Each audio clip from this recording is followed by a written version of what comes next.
Selamat siang Ibu dosen dan teman-teman semuanya.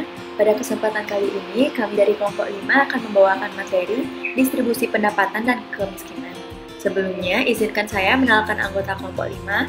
Ada saya sendiri, Ida Yufika Aprilia dengan NIM akhir 046, dan rekan saya Putu Dinda Sulistia Putri dengan NIM akhir 055. Terdapat 4 pokok bahasan yang akan kami bahas, yaitu yang pertama ada indeks dan perkembangan distribusi pendapatan, yang kedua ada distribusi fungsional, yang ketiga ada kebijakan distribusi pendapatan, dan yang keempat ada kemiskinan dalam aspek data dan kebijakan. Pertama, kita mulai dari indeks dan perkembangan distribusi pendapatan. Terdapat 2 ukuran pokok distribusi pendapatan yang sama-sama digunakan untuk tujuan analisis dan kuantitatif tentang keadilan distribusi pendapatan. Kedua ukuran tersebut adalah distribusi ukuran pendapatan dan juga distribusi fungsional. Pertama, kita akan membahas distribusi ukuran pendapatan. Nah, distribusi ukuran pendapatan secara langsung menghitung jumlah pendapatan yang diterima individu atau rumah tangga. Yang menjadi perhatian di sini adalah seberapa banyak pendapatan yang diterima oleh seseorang, tidak peduli dari mana sumber pendapatan tersebut, baik itu dari gaji hasil bekerja ataupun dari sumber pendapatan lain seperti bunga tabungan, hasil sewa, warisan, ataupun hadiah. Selain itu, lokasi pendapatan juga tidak diperhitungkan, baik itu dari desa, kota, dari bidang manufaktur, pertanian, ataupun sebagainya. Dan dengan kata lain, sumber dan juga lokasi pendapatan dalam hal ini diabaikan. Kemudian ada pun langkah-langkah untuk melakukan distribusi ukuran pendapatan, yaitu yang pertama, mengurutkan individu berdasarkan pendapatan yang diterimanya. Yang kedua, membagi total populasi menjadi sejumlah kelompok atau ukuran, di mana biasanya kelompok atau ukuran ini dibagi menjadi 5 ataupun 10 kelompok. Kemudian teman-teman bisa lihat pada slide, terdapat contoh tabel distribusi ukuran pendapatan perseorangan di satu negara berdasarkan pangsa pendapatan. Nah, pada tabel terdapat 20 rumah tangga yang diurutkan berdasarkan jumlah pendapatan per tahun dari yang terendah hingga tertinggi. Kemudian total penjumlahan dari seluruh pendapatan rumah tangga disebut sebagai pendapatan nasional atau pendapatan total. Kemudian di kolom ketiga, segenap rumah tangga digolongkan menjadi 5 kelompok atau disebut dengan kuintil, dan juga di kolom keempat menjadi 10 kelompok atau desil. Nah, jika kita membicarakan mengenai distribusi pendapatan, tidak dapat dipungkiri bahwa fenomena ketimpangan pendapatan akan terjadi dalam suatu populasi. Dan dengan bantuan distribusi ukuran pendapatan, terdapat 3 alat ukur yang dapat kita gunakan untuk menghitung tingkat ketimpangan. Yang pertama itu ada rasio Koudnas, yang kedua ada kurva Lorenz, yang ketiga ada koefisien Gini dan ukuran ketimpangan agregat. Nah, yang pertama ada rasio Koudnas.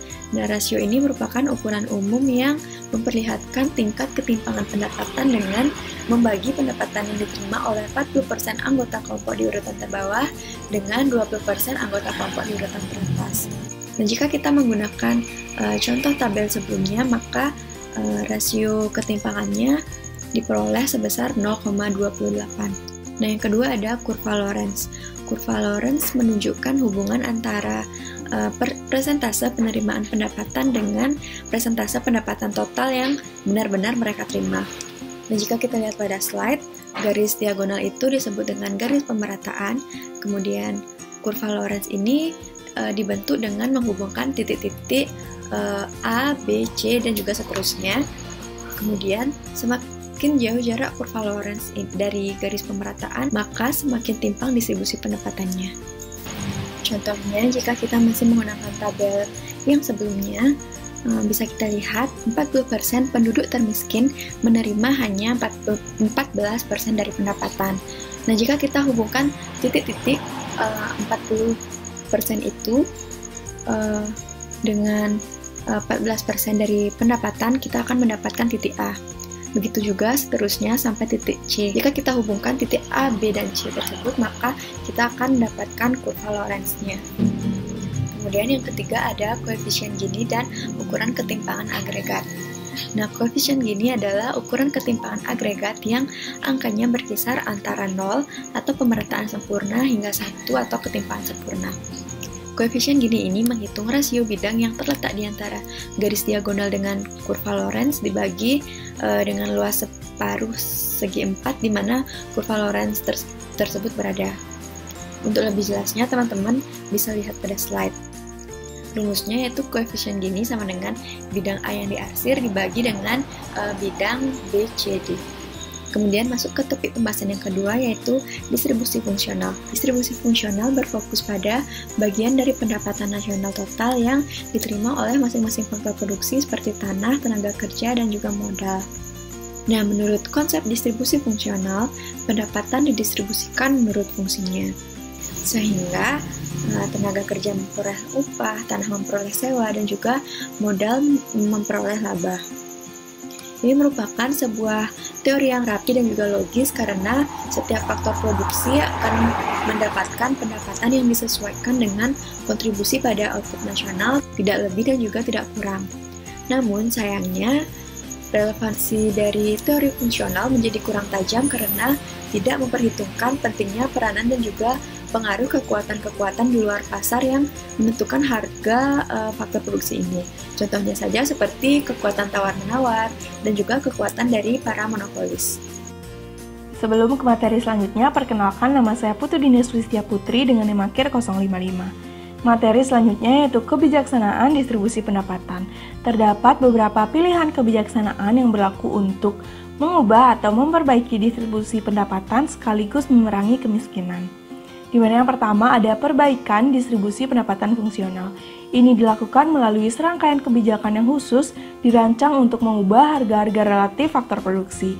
Ini dapat berupa upah buruh yang dilaksanakan dengan menentukan tingkat upah minimum nasional dan regional seperti yang dilaksanakan di Indonesia, di mana pemerintah menentukan tingkat upah minimum yang lebih tinggi dibandingkan dengan tingkat upah yang ditentukan di pasar bebas atas permintaan dan penawaran. Lalu yang kedua dapat berupa bunga modal yang dilaksanakan dengan menentukan harga modal terlalu murah dibandingkan dengan harga modal atas permintaan dan penawaran. Kebijaksanaan yang kedua yaitu perbaikan distribusi ukuran, di mana perbaikan distribusi ukuran ini melalui redistribusi progresif kepemilikan aset.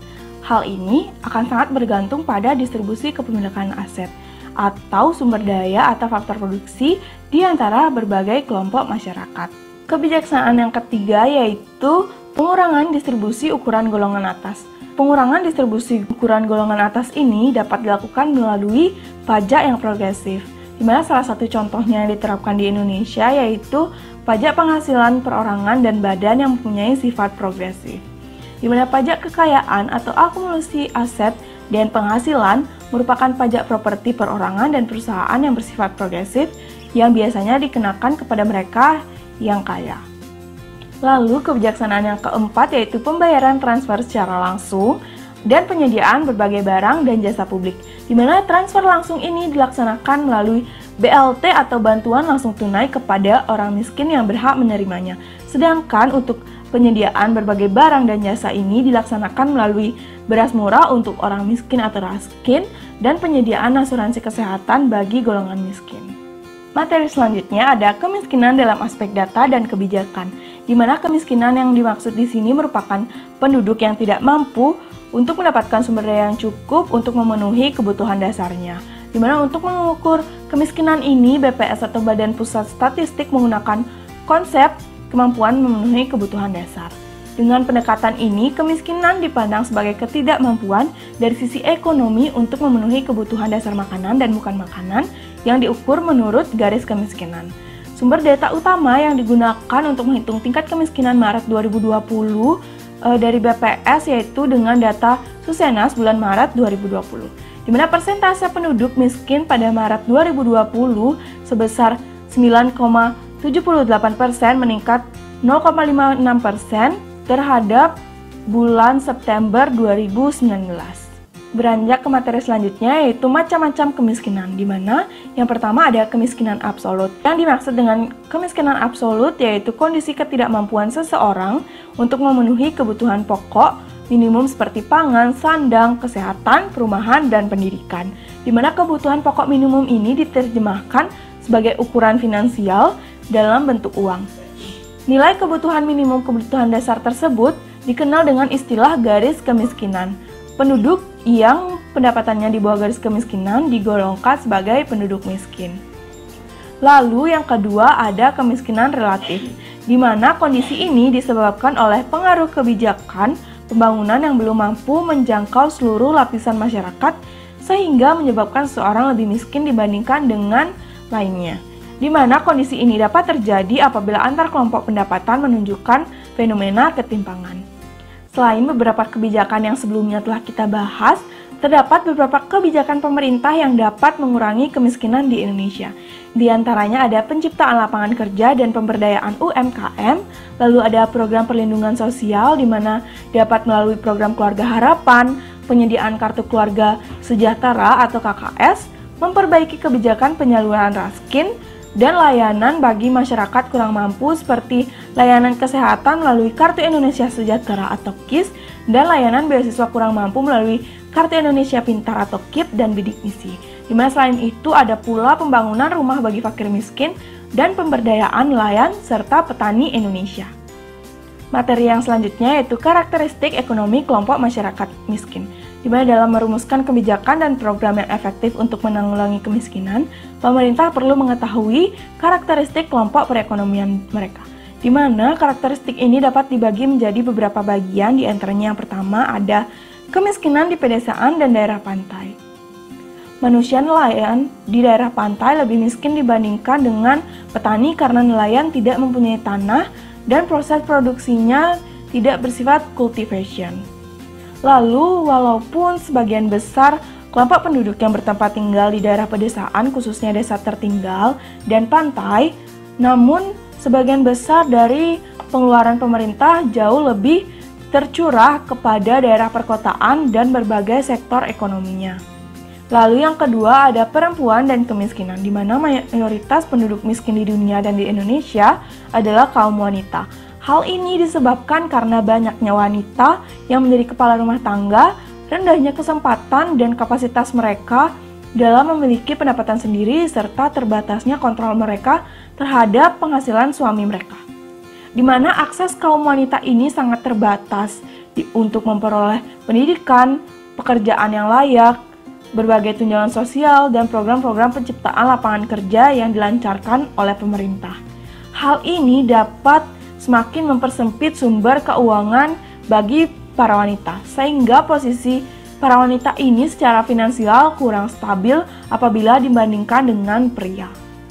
Lalu yang ketiga ada etnis minoritas, penduduk pribumi, dan kemiskinan, di mana di negara berkembang kelompok ini seringkali mengalami berbagai bentuk diskriminasi sosial, politik maupun ekonomi yang serius, di mana bersumber dari persepsi berbagai etnik yang menganggap bahwa mereka tersisih dalam persaingan memperebutkan sumber daya dan lapangan kerja yang terbatas. Materi yang selanjutnya yaitu faktor-faktor penyebab kemiskinan, di mana diketahui ada 5 faktor yang dianggap dapat mempengaruhi terjadinya kemiskinan.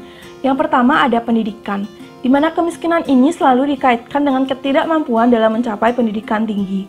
Hal ini berkaitan dengan mahalnya biaya pendidikan, di mana walaupun pemerintah Indonesia telah mengeluarkan kebijakan untuk membebaskan uang bayaran di tingkat sekolah dasar hingga sekolah lanjutan menengah pertama, namun komponen biaya pendidikan lain yang harus dikeluarkan masih cukup tinggi, seperti uang buku dan seragam sekolah.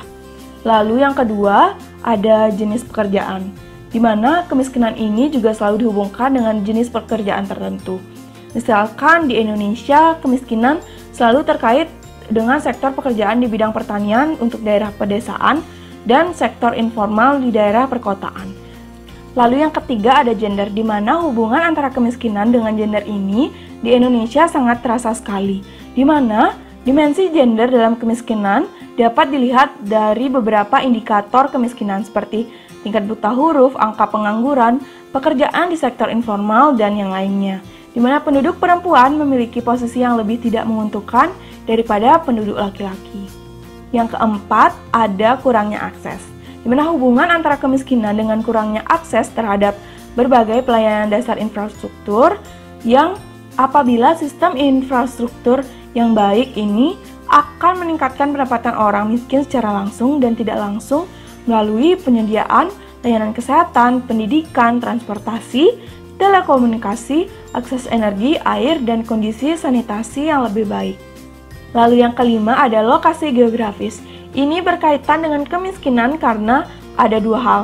Yang pertama, kondisi alam yang terukur dengan potensi kesuburan tanah dan kekayaan alam. Dan yang kedua yaitu pemerataan pembangunan, baik yang berhubungan dengan pembangunan desa dan kota, ataupun pembangunan antar provinsi di Indonesia. Faktor-faktor tersebut ada keterkaitan satu sama lainnya yang membentuk lingkaran kemiskinan, di mana contohnya rumah tangga yang miskin pada umumnya berpendidikan rendah dan terpusat di daerah pedesaan. Karena berpendidikan rendah, maka produktivitasnya pun rendah, sehingga imbalan yang akan diperoleh juga tidak memadai untuk memenuhi kebutuhan pangan, sandang, kesehatan, perumahan, dan pendidikan, yang berakibat pada rumah tangga miskin akan menghasilkan keluarga-keluarga yang miskin pula. Dapat dikatakan bahwa faktor penyebab kemiskinan ini sangatlah kompleks dan saling mempengaruhi satu sama lainnya. Artinya, kemiskinan ini terjadi bukan disebabkan oleh salah satu faktor saja, tetapi multifaktor. Sekian materi yang dapat kelompok kami sampaikan. Kami mohon maaf apabila ada kekurangan materi ataupun kesalahan kata dalam penyampaian materi kali ini. Akhir kata, saya tutup dengan terima kasih.